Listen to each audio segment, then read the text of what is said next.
सुनीता आदिवासी जी, सभी सारे लोगों के बहुत सारे नाम है। जोरदार तालियां बजा दो सभी कार्यकर्ताओं के।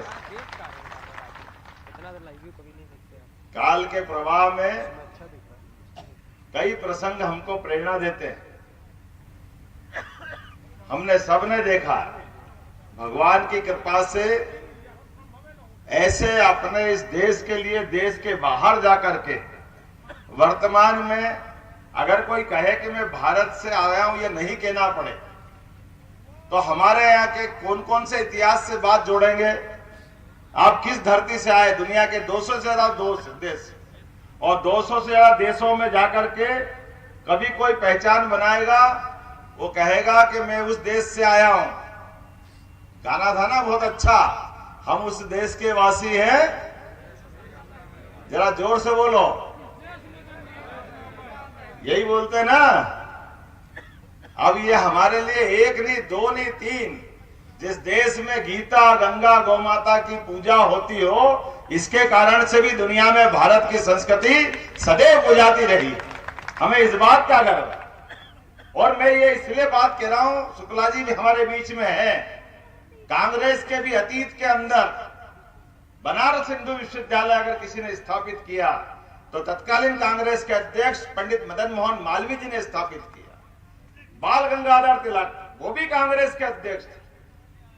जगह जगह भगवान गणेश जी के लिए गणेश उत्सव की स्थापना करते, देश की संस्कृति को एक रस करते हुए सबके साथ चलने का विकास का जो रास्ता माननीय मोदी जी के नारे में आया है, इसकी शुरुआत हुई थी पहले अतीत में हमारे कांग्रेस के राष्ट्रीय अध्यक्षों के माध्यम से।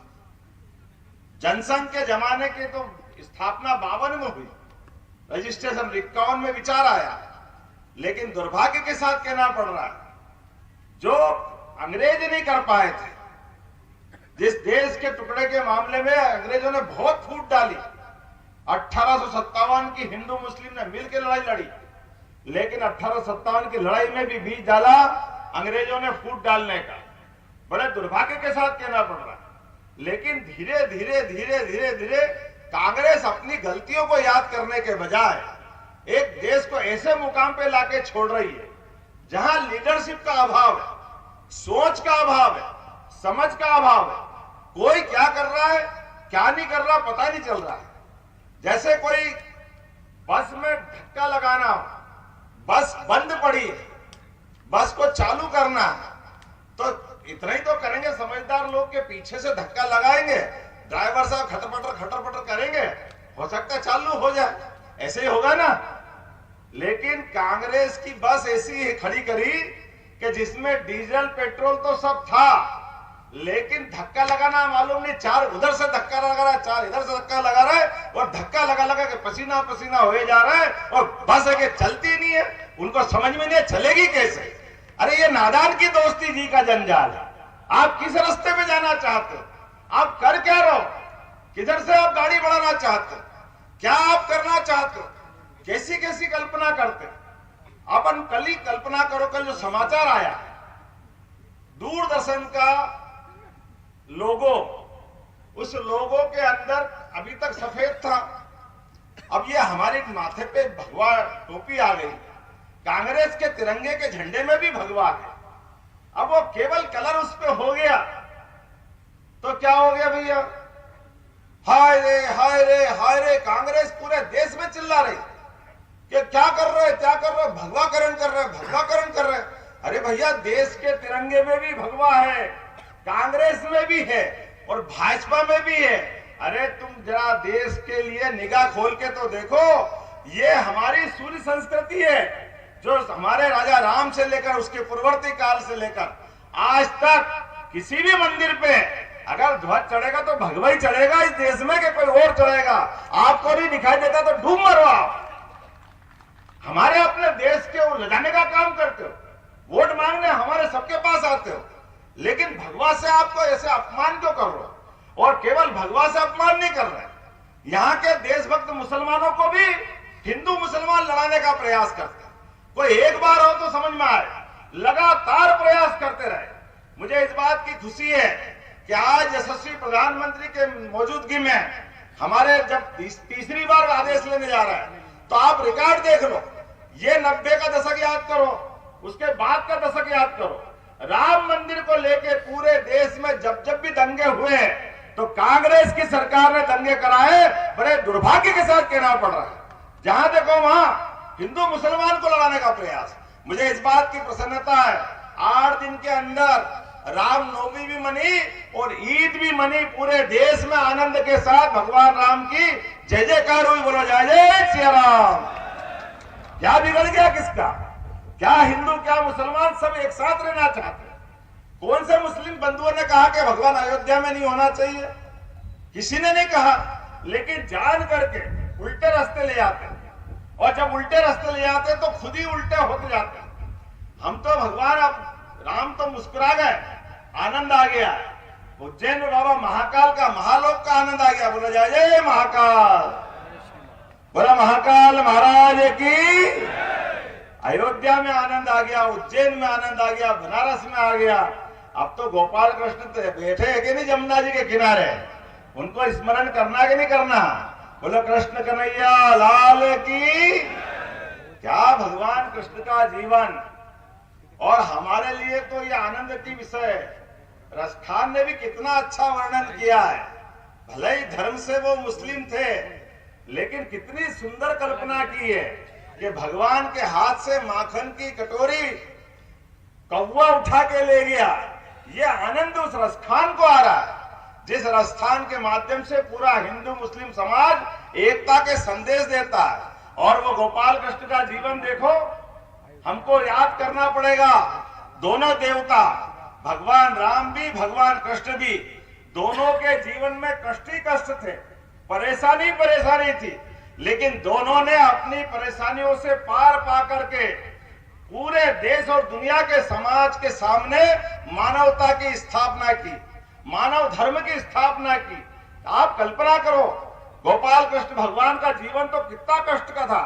जिस बच्चे को पैदा होने के पहले 7-7 भाई बहनों को मरना पड़े, जिनके माता पिता को जेल जाना पड़े, उस भगवान के जीवन के कष्ट की कल्पना करो।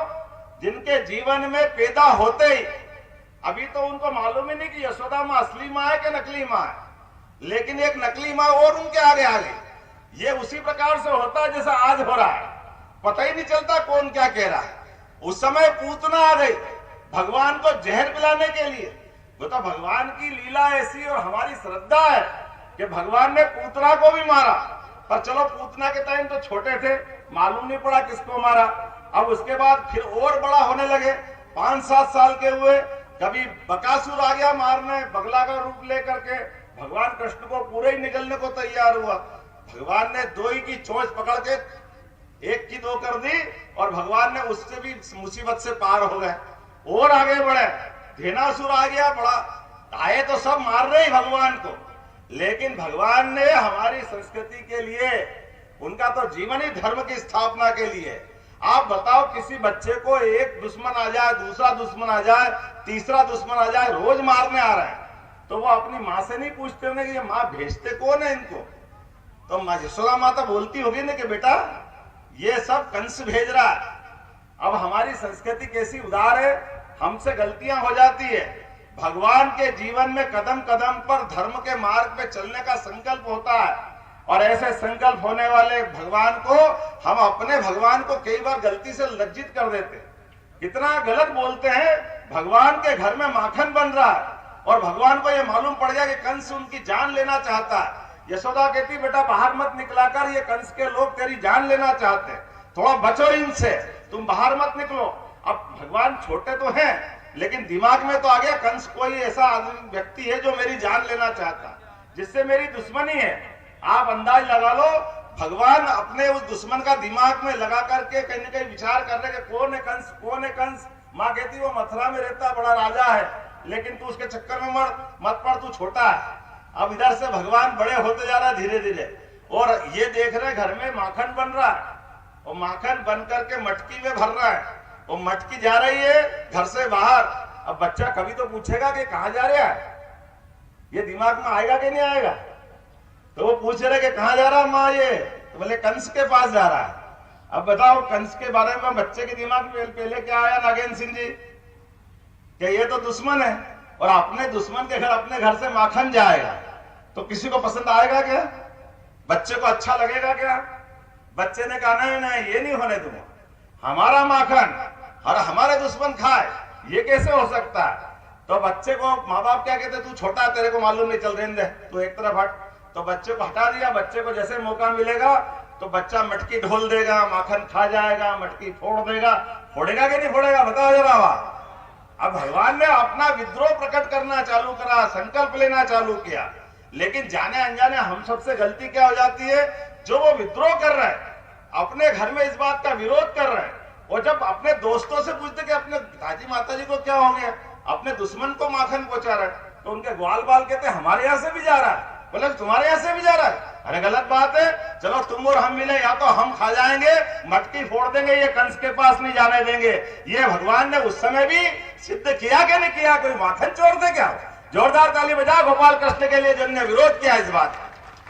तो बालपन से जिनने जिन बातों का विरोध किया, ऐसे गोपाल कृष्ण की लीलाओं को हमारे पाठ्यक्रम में हिस्सा देना चाहे तो ये कहते ये नहीं हो सकता। अरे भैया क्यों नहीं हो सकता है? मुझे इस बात की प्रसन्नता, जोरदार ताली बजा नरेंद्र मोदी जी की, जिन्होंने नई शिक्षा नीति लागू की है, और हमने कहा ऐसे कई पाठ्यक्रम के हिस्से जिससे हमारे देवी देवताओं के जीवन के अच्छे प्रसंग, जिससे समाज को प्रेरणा मिलेगी, यह होना चाहिए कि नहीं होना चाहिए अपने पाठ्यक्रम में?